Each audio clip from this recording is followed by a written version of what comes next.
Hello, my dear friends. How are you doing? Hope you are having an amazing day and not having to deal with drama. Ready for new stories I have for you today? Let's go to the first one. And don't forget to listen to the end of the story, guys, to hear my insights. Enjoy the stories, and don't forget to like and subscribe. And of course, don't forget to leave a comment. When I first married Tom, it felt like a fairy tale. He was charming, successful, and my parents adored him. They would go on about how lucky I was to have snagged someone like him.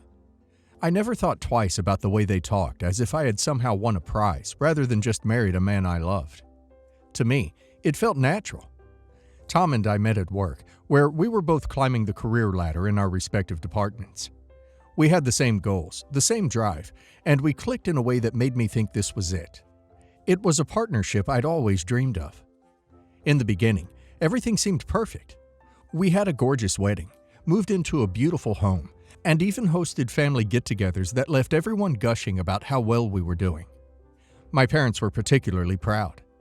They would constantly tell their friends about their successful daughter, who had married the man of her dreams and was living the life everyone wanted. My mom especially loved showing off pictures of the house or dropping little mentions of our fancy vacations into conversations. I won't lie, at the time, it felt nice. I thought I was making them proud. Then, about 4 years into the marriage, everything changed. I remember the night I found out. Tom had been coming home from work a little later than usual. Nothing outrageous, just an hour here or there. At first, I chalked it up to a busy season at the office, but something about his excuses started feeling off. He seemed distant, and I started catching him on his phone at odd times, quickly locking the screen whenever I came into the room. I felt like I was being paranoid, but that nagging feeling in my gut wouldn't go away. Eventually, I discovered the truth. It wasn't dramatic. I simply saw a message on his phone that confirmed what I'd feared. He was seeing someone else. When I asked him about it, he didn't deny it. In fact, he barely even seemed sorry. Instead, he deflected. "You've been so focused on work," he said. I needed someone who was there for me." It was like he was blaming me for his own affair, and I didn't even have the strength to argue. I packed a bag and left that night. I filed for divorce the next morning. I thought my parents would be my support system through it all. I mean, isn't that what family is for? But when I told them, they didn't respond the way I expected. My mom sighed and said, "Well, maybe you should have put more effort into your marriage." My dad asked if I'd done something to push him away. It was as if, in their minds, Tom couldn't possibly have just made a selfish decision. It had to be something I did wrong. I was devastated. Instead of comforting me, they made me feel like the failure Tom had tried to paint me as. Over the weeks that followed, their attitude only got worse. I was barely scraping by, trying to figure out my next steps, and my mom would call just to ask if I'd talked to Tom and tried to work things out. My dad would tell me that divorce was messy and I should try to fix things quietly. It wasn't support, it was pressure. I stopped reaching out, and then slowly, they stopped calling altogether. They didn't visit me in my new apartment, didn't ask if I needed help, didn't invite me to family events. Instead, I'd hear that Tom was still showing up to family gatherings while I was left out. It felt like they'd chosen him over me, their own daughter. In the years that followed, I focused on my career, built a new support system of friends who truly cared about me, and started therapy to process what I'd been through. I was determined to prove, to myself more than anyone, that I was better off without Tom and without the toxic family dynamic that had emerged since the divorce. Then I met Jonathan. He wasn't flashy or overly confident like Tom had been. He was kind, grounded, and truly supportive. He came from a very wealthy family, but you wouldn't know it from the way he treated people. He didn't flaunt his money or connections. He just cared about having a genuine relationship. Jonathan and I started out slow. He never pressured me into anything.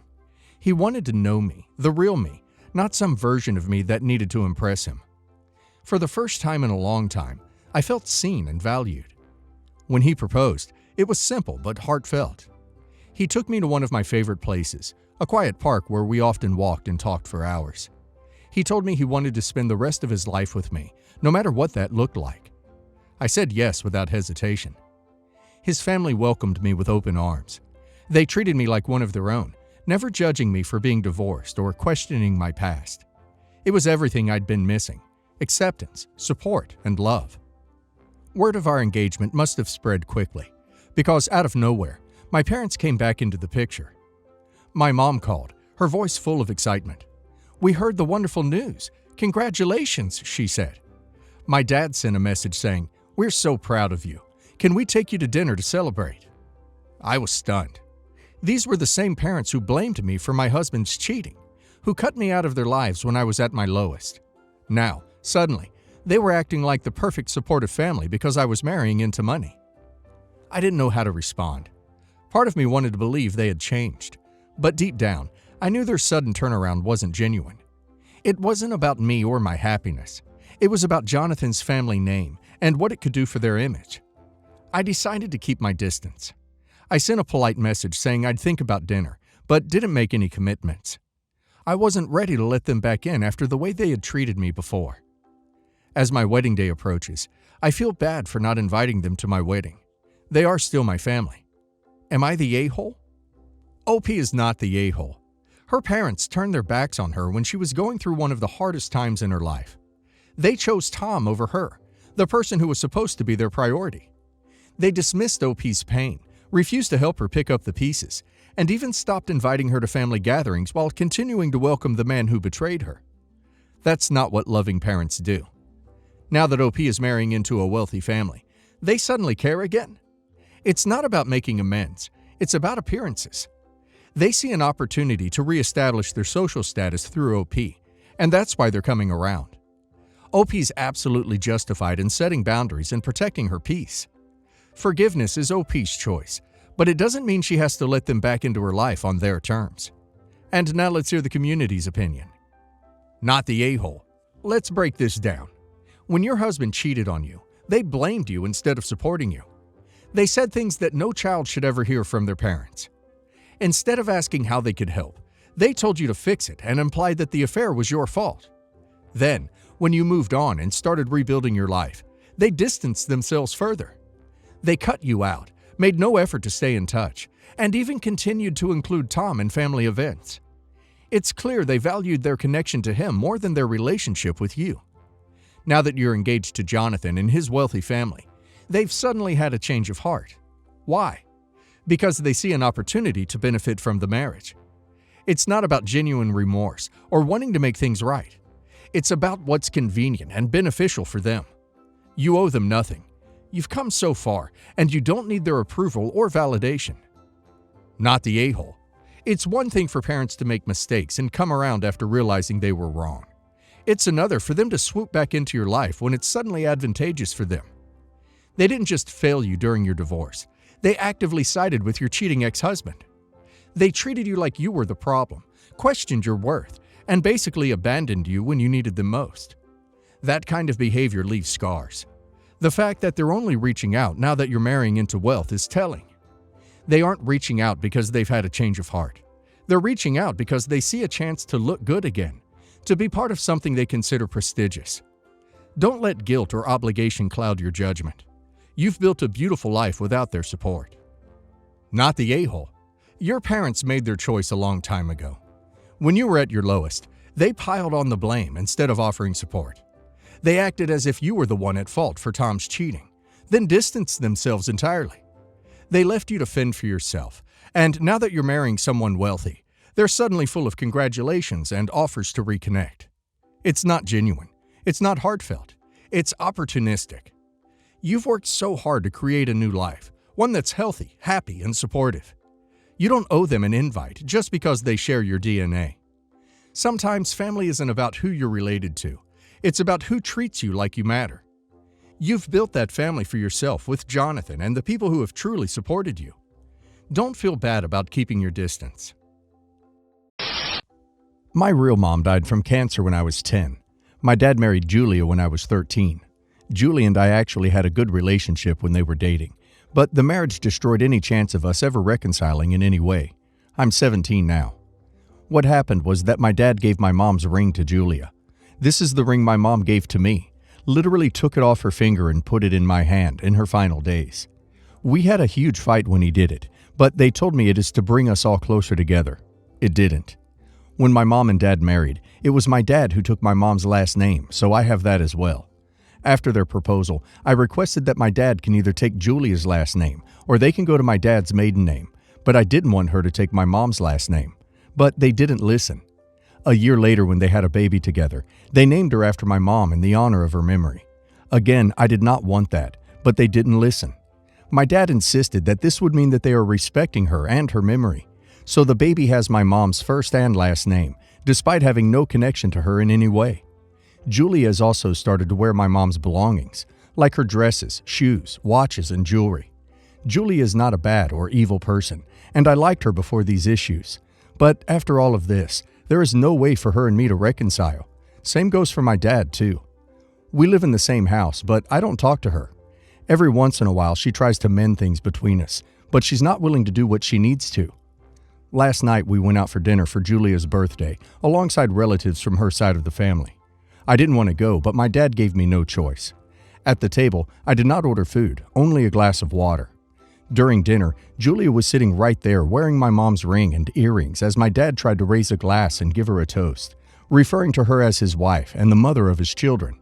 It's just 2 children. I raised my glass and then poured the drink on the table.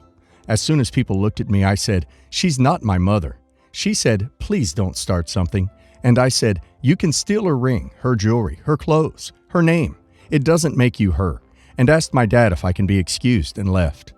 When they came back home, my dad talked to me and told me he misspoke when he said children, and I didn't need to make a scene. I told him that I didn't want to go, and he made me, so that's on him. Later, him and Julia asked me what it would take for me to stop this war and for us to start over. I said it's simple. 1. Julia gives back my mom's ring. 2. She will not use any of my mom's belongings. And 3. They changed their last name to something other than my mom's. Ideally, they should also change the baby's first name, but I know that's not realistic, and it's not her fault, so I'm willing to compromise on that. Julia said no. I said, then leave me the F alone. My dad said I'm being an a-hole by creating an impossible situation. You didn't create this impossible situation. Your father and Julia did. They stole the ring your mother gave to you. That alone is just awful behavior. Julia wearing your mother's jewelry and clothes is also just creepy. I don't think you overreacted at all. Not the a-hole. Not the a-hole. There is something shady going on here. This is not honoring your mom's memory. This is downright theft. Her jewelry is yours to pass on to your children. Now it will go to your sister who has no connection to your mom. Julia doesn't have a backbone at all. Letting your dad play house with a living doll. Creepy, all of them. Not the a-hole. What the duck? I kind of pity your stepmom. Let's look at it in your stepmom's shoes. Your dad is rebuilding her in your mom's image. That poor woman has to live in your mom's shadow forever. Even her daughter has your mom's name. Your dad is the a-hole. He should never give your mom's ring to her. What the duck? And then gave your mom's last name to her? What the duck times 2? And then give your half-sister your mom's name? What the duck times 3? Let her wear your mom's clothes and jewelry?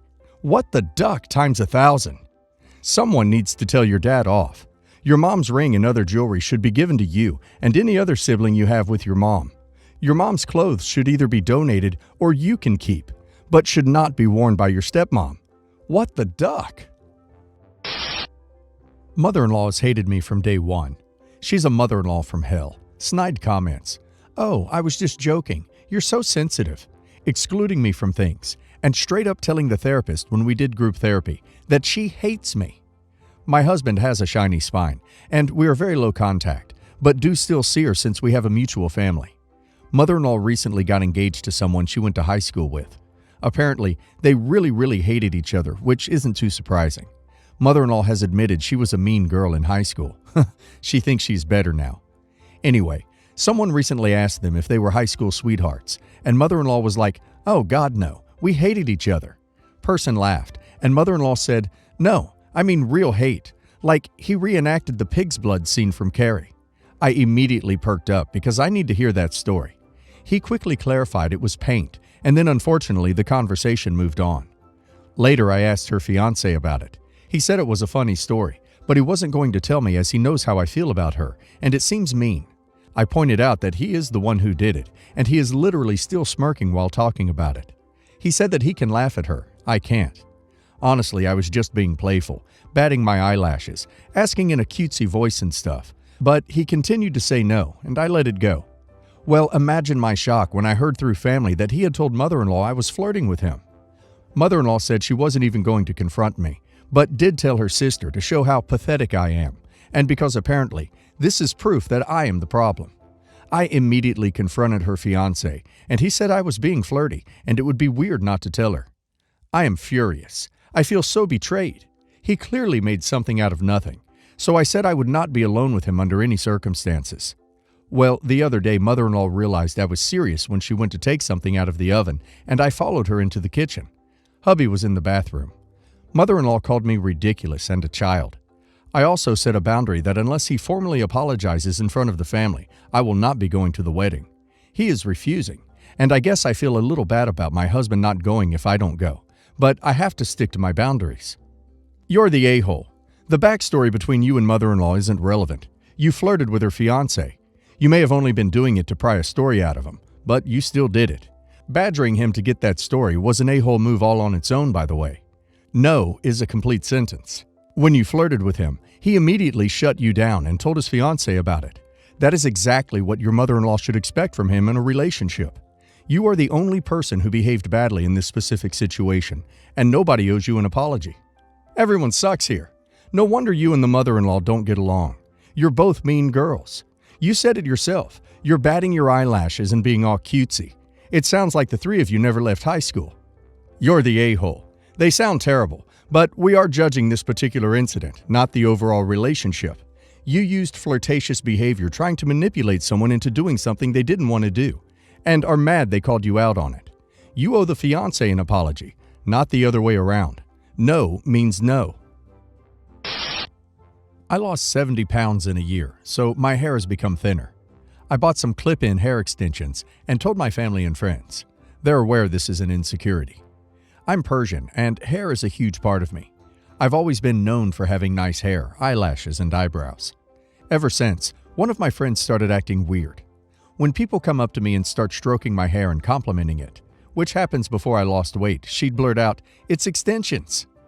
When we're hanging out with people literally talking about something different, she'll go, "Are you wearing extensions today?" She does this especially when guys are around. A while ago, I posted on IG, and she comments, "I can see your bald spots." Joking, "I can't because you have extensions in." I deleted the comment and texted her, me, "Dude, stop, it's getting annoying." Her, "What?" Me, "Why'd you say that on my pic?" Her, "Well, you have extensions in. Are you trying to play it off as if that's your real hair?" Me, "When? If someone asks, I tell them. If they don't, I'm obviously not going to bring up an insecurity. My hair used to be as thick, if not thicker than that before. I don't understand why you're hating." Her, "I'm not hating, just saying the truth. You deleted my comment anyways. Clearly you want to play it off as your own." Eventually, she half-hearted apologized, but I said I was done with her.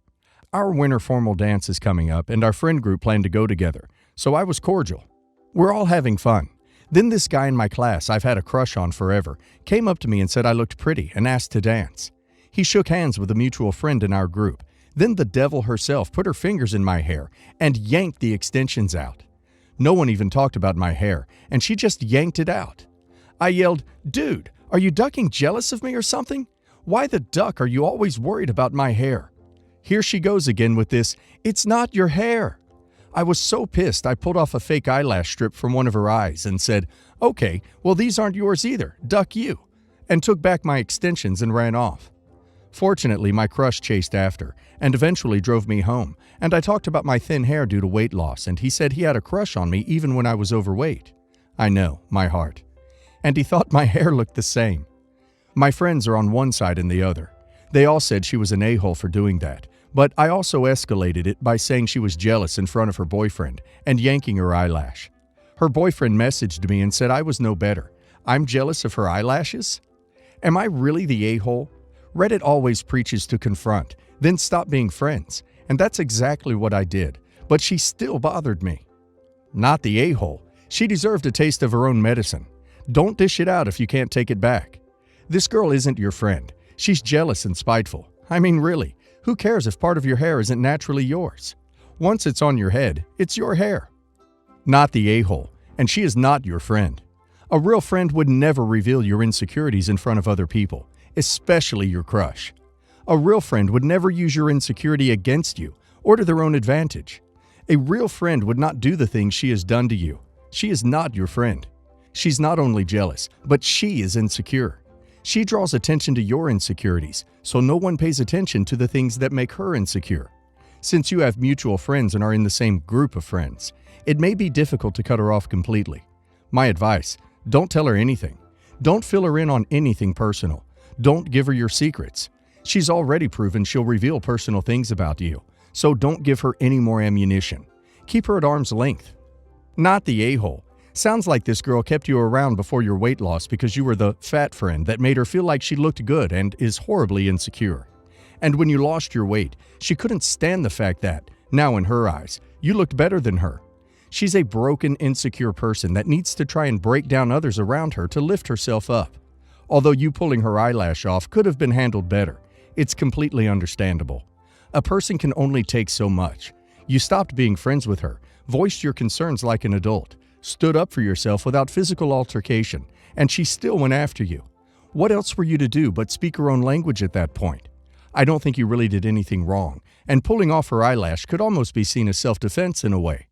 I wouldn't recommend anything like that in the future, but like I said, understandable. My father passed away completely unexpectedly 2 months ago. He was twice divorced and had 3 children, 1 from his first marriage and 2 from the second. I'm from the second marriage.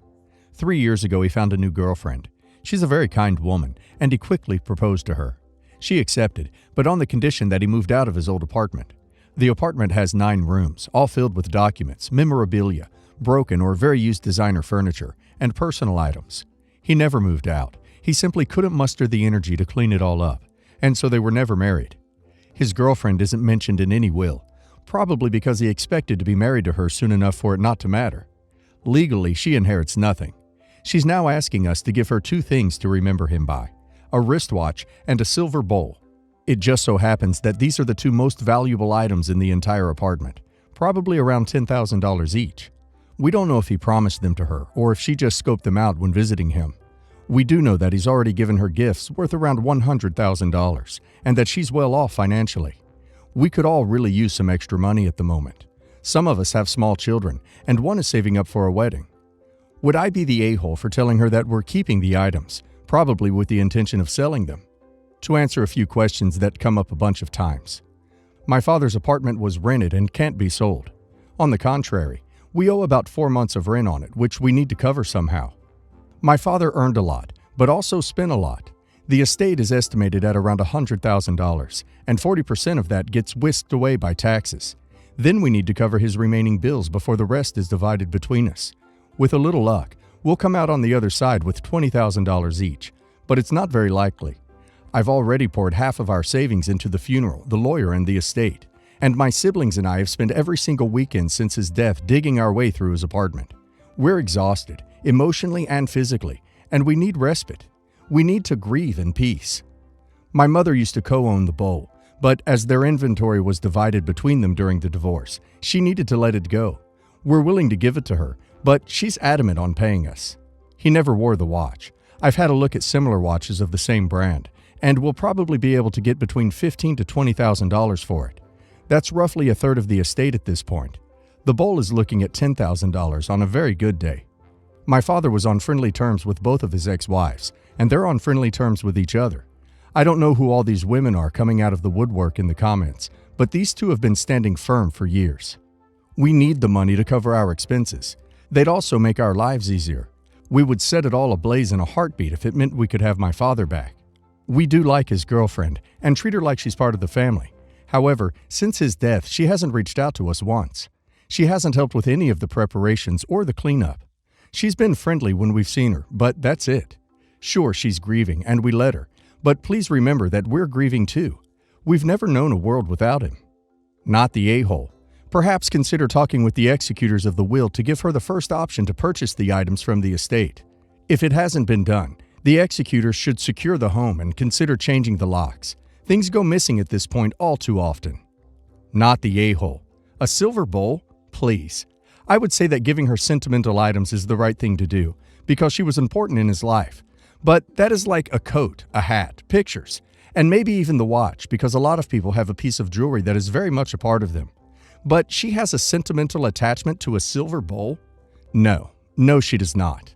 Your instinct is right. These are items she knows are valuable. Because if she never moved in with him, I can't imagine she sees that silver bowl and says, "Oh, Frank loved that bowl, and we used to take it on picnics all the time." And that's why I wouldn't give her the watch either. Tell her you can give her a piece of clothing of her choice, and any photos she would like of the two of them, or even him, and call it a day. You're the a-hole. So you know she would have inherited a lot more if he had his way, and you are still greedy enough to deny her the two items?